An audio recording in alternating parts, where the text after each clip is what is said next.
رمضان المبارک کے مہینے میں جہاں ہم مختلف عبادتیں انجام دیتے ہیں،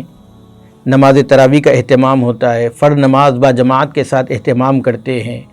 اور بھی مختلف جو اللہ رب العزت ہمیں توفیق دیتے ہیں، صدقہ و خیرات، بہت ساری چیزیں ہم رمضان المبارک میں انجام دیتے ہیں۔ لیکن ہم یہ دیکھ رہے ہیں کہ رمضان المبارک میں جو احباب قرآن مجید کی تلاوت کرتے ہیں وہ بھی دو طرح کے لوگ ہیں۔ ایک وہ طبقہ ہے جو قرآن مجید تجوید کے ساتھ پڑھتا ہے، یہ قابل مبارکباد لوگ ہیں،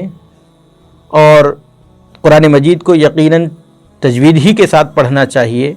لیکن مسلمانوں میں ایک بڑا طبقہ وہ ہے جو قرآن مجید پڑھتا تو ہے لیکن تجوید کی رعایت نہیں کر پاتا۔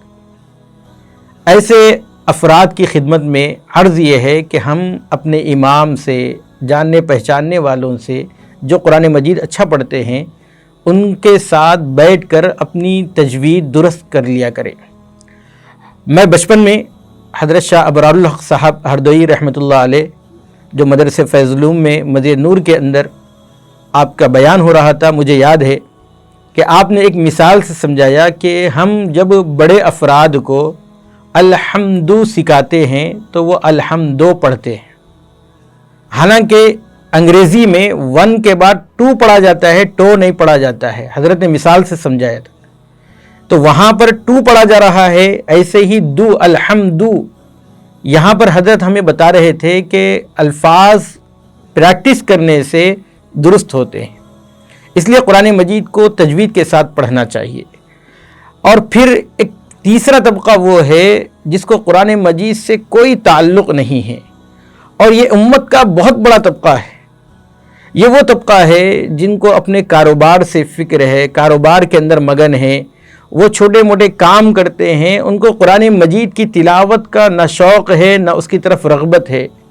میرے بھائیوں، رمضان المبارک کے مہینے میں اللہ کے رسول صلی اللہ علیہ وسلم کثرت کے ساتھ قرآن مجید کی تلاوت کرتے تھے، اور اللہ کے رسول صلی اللہ علیہ وسلم جتنا قرآن نازل ہوتا حضرت جبرائیل علیہ السلام کو سنایا کرتے تھے، اور پھر پورے اکابر امت کا، خاص طور پر صحابہ اکرام سلف صالحین کا یہ معمول رہا ہے کہ قرآن مجید رمضان المبارک کے مہینے میں کثرت سے وہ تلاوت کرتے تھے۔ تو یہ مہینہ آ رہا ہے ہمارے اوپر رحمت بن کر، مغفرت کا سایہ دے کر، اور اسی طریقے سے جہنم سے خلاصی کا پروانہ لے کر آ رہا ہے۔ اس میں میرے تمام بھائیوں سے درد مندانہ اپیل ہے کہ ہم قرآن مجید کو تجوید کے ساتھ پڑھیں، اور جو لوگ قرآن مجید پڑھنا نہیں جانتے ہیں وہ لوگ بھی قرآن مجید سے قریب ہوں، اور اللہ رب العزت سے گڑ گڑائیں، دعائیں مانگیں کہ قرآن مجید کی تلاوت درست طریقے سے ہمیں کرنا آ جائے۔ کم از کم عوام الناس کے ایک بڑا طبقہ یہ اہتمام کر لے کہ جو قرآن مجید صورتیں ہم نماز میں پڑھتے ہیں وہ تو کم از کم تجوید کے ساتھ ہمیں پڑھنا آ جائے۔